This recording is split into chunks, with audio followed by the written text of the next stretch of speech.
સુરત સહિત દક્ષિણ ગુજરાતમાં 4-5 દિવસ હીટ વેવની આગાહી. નવી સિવિલ હોસ્પિટલ એલર્ટ મોડ પર. સિવિલ હોસ્પિટલમાં 10 બેડનો સ્પેશિયલ હીટ વેવ વોર્ડ તૈયાર કરાયો. વોર્ડમાં વેન્ટિલેટર સહિત ઇમરજન્સી સુવિધા ઉપલબ્ધ કરાઈ.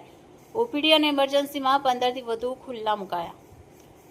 ડોક્ટર નર્સિંગ સ્ટાફને સનસ્ટ્રોક માટે ખાસ ટ્રેનિંગ. બપોરે 12 થી 3 લોકો ઝોન જાહેર. બાળકો અને વૃદ્ધોને ખાસ સાવચેતી રાખવાની સૂચના. બહાર જવું પડે તો ટોપી, છત્રી અને સાથે પાણી રાખવું જરૂરી. ડિહાઇડ્રેશનથી બચવા માટે પાણી, છાશ, લીંબુ પાણી પીવાની સલાહ. ઇમરજન્સી કેસ માટે હોસ્પિટલ સંપૂર્ણ તૈયાર. Bureau chief Sunil Ganjawala, bullet 26 Gujarat news, Surat.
હવામાન ખાતા તરફથી હીટ વેવની આગાહી છે, જેથી અગમચેતીના પગલાં રૂપે સિવિલ હોસ્પિટલમાં કેટલાક પગલાં લેવામાં આવ્યા છે.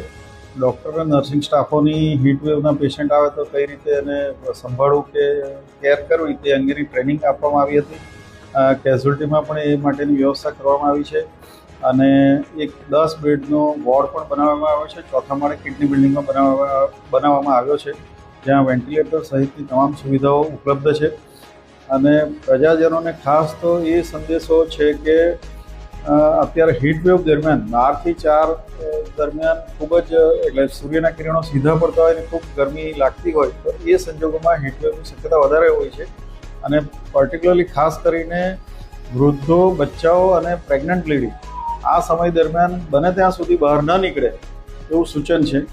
અને ખાસ કંઈક જરૂરિયાત હોય તો તે માથા પર ટોપી પહેરીને કે છત્રી રાખીને અથવા તો ભીનું કપડું મૂકીને બહાર નીકળે અને પોતાની શરીરને પૂરતું હાઇડ્રેશન મળી રહે એને માટે પાણી, છાશ, લીંબુ પાણી કે કોઈ પણ પ્રકારના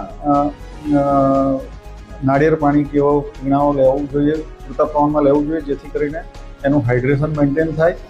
તદુપરાંત ORS પણ રાખી શકાય. હોસ્પિટલમાં પણ એ રીતે ORSને બધું રાખ્યું છે, જેથી કરીને ઓરલ ફ્લુઇડ સારું જાય તો હીટવેવની આડઅસરથી બચી શકાય. અને ધારો કે હીટવેવનું એટલે એનો અસર થઈ જાય ને એ પ્રકારના પેશન્ટ આવે તો એને માટેની તમામ પ્રકારની સુવિધાઓ સિવિલમાં ઉપલબ્ધ છે. તદુપરાંત અમે સિવિલમાં એર કુલર, મોટા trauma centre, emergency medicine OPD, orthopaedic OPD જ્યાં જ્યાં વધારે ભીડવાળી જગ્યાઓ છે ત્યાં બધી જગ્યાએ મૂક્યા છે, જેથી કરીને વાતાવરણ થોડું ઠંડક રહે અને હીટવેવથી બચી શકાય.